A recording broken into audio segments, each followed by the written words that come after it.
Welcome back to Talk Today. It is 26 minutes past 8. We'll have the papers in just a moment, but let's give you a quick glimpse of what else is to come. Irish broadcasting legend Ryan Trabadie has launched a brand new show on Virgin Radio, and my mate will be here at 8:45 to tell us all about it. At 9:10, we'll get more analysis on Prince Andrew being named overnight in those newly released Epstein files. What does it mean for the monarchy in general? And good on him. Boris Johnson condemns the Met Police for investigating Israel for alleged war crimes. We'll ask the former head of the Defence Select Committee, Tobias Ellwood, if he agrees with his former boss. Should we take a final look at this morning's front pages and start with the Telegraph? Johnson, as we've just been talking about, condemns the Met's Gaza probe after the force launched an investigation into Israel's alleged war crimes. The Mail is focusing on New Year mortgage prices. The paper says it'll boost Tory hopes as a fixed-rate deal falls below 4%. And front page of The Sun. Look, Luke on the bright side, say The Sun, as the teen dart sensation Luke Littler narrowly misses out on taking the top title. But still had a burger. The writer Emma Wolfe and journalist James Bloodworth are with us for a final look through this morning's papers. Guys, thank you very much indeed. Let's get straight to it. Emma, and this was news to you. This was news to me. Your favourite person. Because my wife is coming up to London next week for a scan and all sorts of plans. Emma, page 4 of the Eye, TfL are going on strike again. No tubes next week. Mick Lynch is back. Oh, right. So the BMA are having a moment, so Lynch has raised his ugly head again and he wants to be causing trouble. Your it annoys favourite the person. bits off me. Driverless trains, Mick Lynch, that's what's coming. So there's going to be little to no service next week on the London... Yeah, it was news to me as well, actually. This really hasn't been much talked about. Almost a week of strikes on the London Underground. RMT boss Mick Lynch says, you know what, tube workers are being offered, derisory offer. The offer is 5%. And he says, look, we bring vast amounts of value to London. We basically boost, bolster the London economy. Why should my staff accept 5%? Why should we accept below inflation? He claims that 90% of his staff are against this below inflation pay offer. And so they're bringing the tube, if this goes ahead, because there are still talks, and you say if, because often with tube strikes, Yeah. final last moment, it's they not come to a like the deal. doctor strike. Yeah. That's why I said would it's a lot be closer. Entirely cynical of me to throw out there that this is all about timing from another person, hear me out, who is intent on bringing down a government that looks like it's going to fail anyway. Is this not about Mick Lynch trying to get his name back in lights as the junior doctors have gone on strike, James Bloodworth? No, I don't think so, because 90% of members of RNT have voted for this. Have they? For this, right? Yeah, I mean they have. And when you look at this, the reason they've given for striking, they've received a 5% pay offer, which is below inflation. Inflation's been almost double digits for 18 months now since the war in Ukraine. And at it's actually 1.4% above inflation, because inflation's 3.6%. Now it is, but for 18 months it hasn't. So during that time, our living standards have gone down. And also senior managers have been offered an 11% pay rise. So they're saying, why are we only getting 5% when management's been offered an 11% pay rise? Well, I've got something for you. Do you think it's jumping on the bandwagon? Do you think that this is politics? I would agree with you, because it's such a bad time. It's such a bad look. Deliberate. But actually, we've had months of rolling strikes. Yeah. It's not even coinciding. It's not even that much of a coincidence. So this is tube staff. It is. So the drivers did reach a deal back in December. So this is the people that stand there at the things and don't let you through, yeah? Yeah, well, yeah, Right. sometimes. But I mean, they have received below inflation pay for around almost 2 years now. And seeing management get an 11% rise, I think it's fair enough for them to say, why are we only getting 5%? That is where I am completely with you, and where nobody does anything correctly in this country. If you are saying to workers you're only getting 5% and paying management 11%, you are going to have an argument, Then aren't also, you? can we look at Mick Lynch's salary? £138,000. I'm going to... Well, yes, I bet it's interesting. more than that. You throw in a pension pot and all sorts of perks and There is a private problem cars. with all of these stories, aren't there, Emma, that we in principle say we like strike action, we like the right to strike until it affects me, and then my support slightly takes a step back. It is. It's a really tricky one.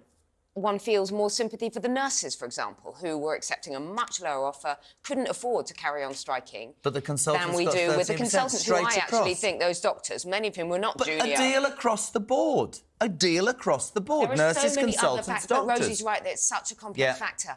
That the junior doctors, for example, get really generous pensions. So what they're asking for is actually a lot more than what... Here's the thing for you. You know, a lot of people who strike say it's because we're not getting inflation-related pay increases.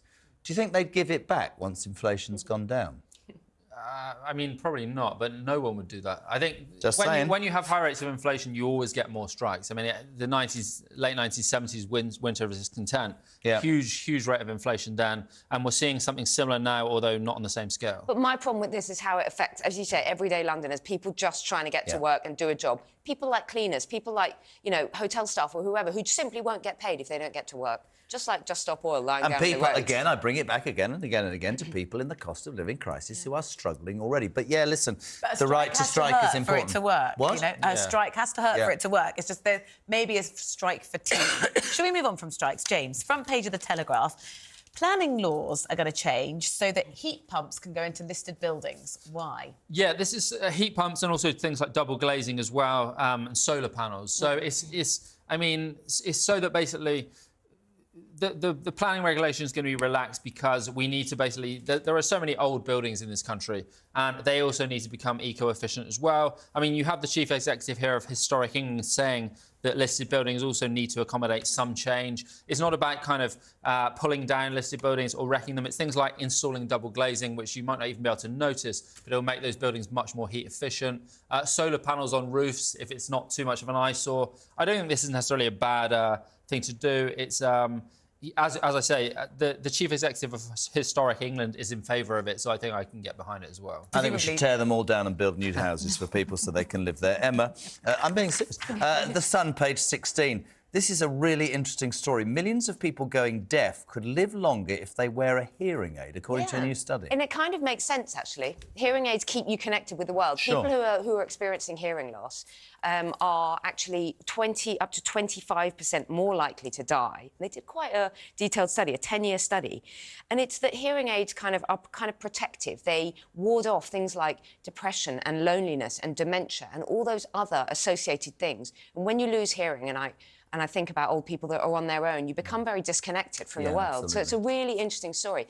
And obviously hearing aids are associated with being old and, you know, not very glamorous. But actually nowadays, my mother just... I shouldn't say this. She won't be watching. Much more discreet now. They're so discreet. What do you mean she won't be watching? She never watches television and she's in her 80s and she never watches me anyway. Well, surprise, surprise, she's our next guest. You know, I very much doubt it. You would not get her up before 10 o'clock in the morning. But anyway, hearing aids can literally go inside your ear. You don't even see them. My father-in-law has them. You can barely see them nowadays. And I think it's a really good story. I really want to get to story 5. I know you do. Is it drinking? OK, well, should we talk about this? So Jeremy has, again, another day, not drunk for 24 hours. I'm so depressed, We're on day 9. Well, it's not even 9 o'clock. It's 10 days. I wouldn't count today as a day. Dry January. I love, all of a sudden, the Daily Star's my favourite paper because quite patently I'm going to fall off the wagon very soon. Dry January may not be as good for you as we thought. A medical journalist has claimed that clinical trials reveal a large glass of wine rum? a day. You're going to say a large glass of rum? I know red wine I was trying to say, but all right. Consistently shows benefits of good health. So that, ladies and gentlemen, is it. 10 days, open the Pinot Noir later, I'm done for. It really does. It has protected So why am I benefits. doing this? It has very real benefits on the biomarkers of good health, especially heart disease. The BOF, as these star calls it, the BOF. Dry January BOF. He says, this guy, Tony Edwards, says that binge drinking is obviously a no-no. You would never binge drink. But reasonable amounts of alcohol every day, a big glass of wine, is actually really good for your heart and good for other measures of your health. I don't think this is true. I think you do need a period. You know, it's all the studies have shown. 10 days enough. You need 4 days, 5 days a week when you don't drink. It's difficult to know. You can't keep up with all the different health advice. Yeah, there's so much different. Does it specify which wine as well? Red, white? Yeah, I think it's a large glass of red.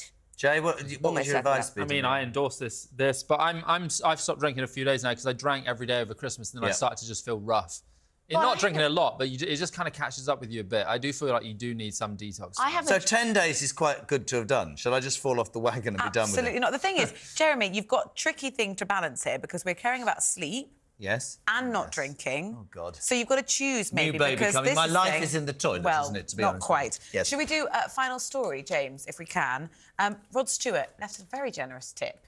But maybe not that generous if we've all found out about it. I don't know. Should he have done this anonymously? Not like George Michael, where he does it anonymously. Did it anonymously. Why? This is a really good point. I love your point. £10,000, lovely to do it. Why did we find out about this? Is it and we shouldn't blame Rod Stewart because maybe somebody who's given it has released. I think it's kind of difficult to Yeah. hide it because he donated to Glen Eagles and he praised the hotel, and yeah, it was £10,000. But he also has given money to hospitals as well. He's someone he's been called tight in the past, but he does give quite a lot of money away to hospitals for MRI units. He does, yeah. And he also found a £500,000 three-storey house for a family of 7 Ukrainian refugees. So he funded that as well. So he is a bit of a... I've always liked Rod Stewart. I think he is quite a generous philanthropist.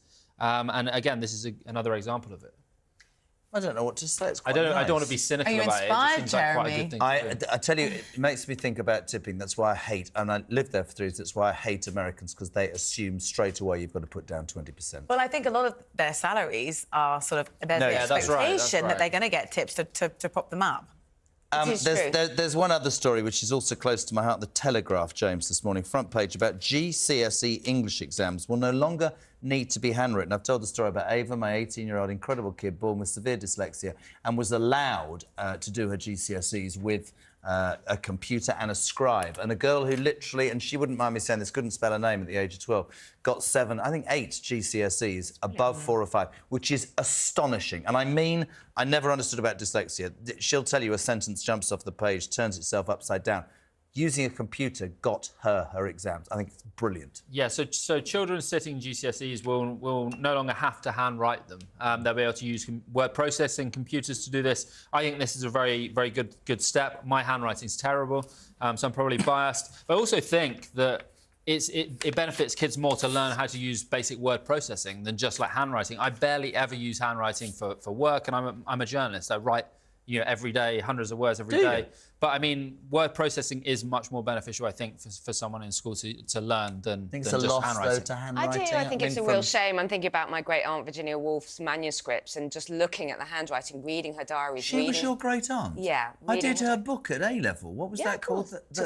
Her book. Which one? Oh, You mean To God. the Lighthouse? Yes. Yeah, of course. Yeah. Brilliant. Really Wow. difficult book. 40 years ago. But I think of the loss. I mean, I have notes with me all the time, handwritten notes, and I know that we're all losing the art of handwriting, literally handwriting. My example was because but- it helped Ava with... Of course, with, and I think in special cases, definitely children should be able to use to type their It exams. doesn't necessarily mean that typing your exam means at the end of handwriting. It just means No, that but you're gonna be increasingly examined we in a are way not that you maybe using- would be working as well. Of course, but increasingly we are not writing. We don't need to write. An You option. don't even need to sign your name on a check. Everything is. Everything. I is still kind write cheques and get laughed at. I still write letters Who's and get laughing laughed. at you? No, but people think that writing... When did you cheque- last write a letter? Write a letter? Why'd you look at me like that? As if I I'm just can't not write? sure. I'm just thought you definitely could write. I wrote thank you letters for Christmas Did presents. you? Yes. Well, that of- was Oh, nice. that's really nice. Thank you. Letters have died And out as well. Dave in my ear, who's been with me many years, is quite right when he says that's because I can't turn a computer on. I mean, but I think that the loss of handwriting is important. But I'm with Jay. But I think maybe an option, not straight across the As an board. option, yeah, I think it's a good thing. Yeah. Especially, for some people who do struggle with spelling, with handwriting. But we are I think it is losing an all that archive of people's lives because you just press delete or you get a new computer and you've lost all that. The Whereas I internet can always still go remembers, back though. to diaries and letters and we look do at have people's that work. archive. And if you're in government, you just delete your WhatsApp messages and the rest is... Change your phone. Political issue.